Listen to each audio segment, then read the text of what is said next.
അസ്സലാമു അലൈക്കും പ്രിയപ്പെട്ടവരെ. ഒളവണ്ണ പഞ്ചായത്ത് വൈറ്റുകാട് മുൻ ക്യാപ്റ്റനും പ്രദേശത്തെ ജീവകാരുണ്യ പ്രവർത്തന രംഗത്ത് സജീവ സാന്നിധ്യവും ആയിരുന്ന പ്രിയപ്പെട്ട ജാഫർ ആരാൻകുനി ജാഫർ, അദ്ദേഹം നമ്മുടെ ആംബുലൻസ് ഡ്രൈവറായും ഒക്കെ ജോലി ചെയ്തിട്ടുണ്ട്. 33 വയസ്സ് മാത്രം പ്രായമുള്ള ചെറുപ്പക്കാരാണ്.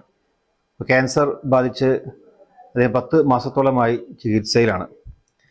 അദ്ദേഹത്തിൻ്റെ ചികിത്സ ഏകദേശം മജ്ജ മാറ്റി വെക്കുന്നതിന് വേണ്ടി 60 ലക്ഷത്തോളം രൂപ ചെലവ് പ്രതീക്ഷിക്കുന്നു. പ്രധര കുടുംബത്തിൽപ്പെട്ട ജാഫറിൻ്റെ ചികിത്സക്ക് നമുക്ക് അദ്ദേഹത്തെ സഹായിക്കേണ്ടതുണ്ട്. എല്ലാവരും ഇതുമായി ബന്ധപ്പെട്ട ആരാൻകുനി ജാഫർ ചികിത്സ സഹായ കമ്മിറ്റി അതിൻ്റെ ഭാരവാഹികളൊക്കെ നിങ്ങളെ സമീപിക്കുമ്പോഴും ഈ വീഡിയോ കാണുമ്പോഴൊക്കെ ഈ ഒരു ചികിത്സയുടെ ഭാഗമായി നിങ്ങളൊക്കെ ഉണ്ടാവണം. അദ്ദേഹത്തെ ചേർത്ത് പിടിക്കണം, അദ്ദേഹത്തെ സഹായിക്കണമെന്ന് അഭ്യർത്ഥിക്കുന്നു. അസ്സലാമു അലൈക്കും വറഹ്മത്തുള്ളാഹി. അപ്പം ഗൈസ്, നിങ്ങളെല്ലാവരും ആ വീഡിയോ കണ്ട് എന്ന് വിചാരിക്കുന്നു. അപ്പോൾ ഗൈസ്, എല്ലാവരും കയ്യിൽ നിന്നൊരു പൈസ എല്ലാവരും ഇട്ട് കൊടുക്കണം. ഇപ്പോഴും 20 ലക്ഷമായിട്ടേ ഉള്ളൂ, ഇനിയും വേണം കുറേ പൈസ. അപ്പോൾ എല്ലാവരും കയ്യിൽ നിന്ന് അത്ര ഷെയർ ചെയ്യുക, കയ്യിൽ നിന്ന് അത്ര പൈസ അയക്കുകയും ചെയ്യുക. ഓക്കെ.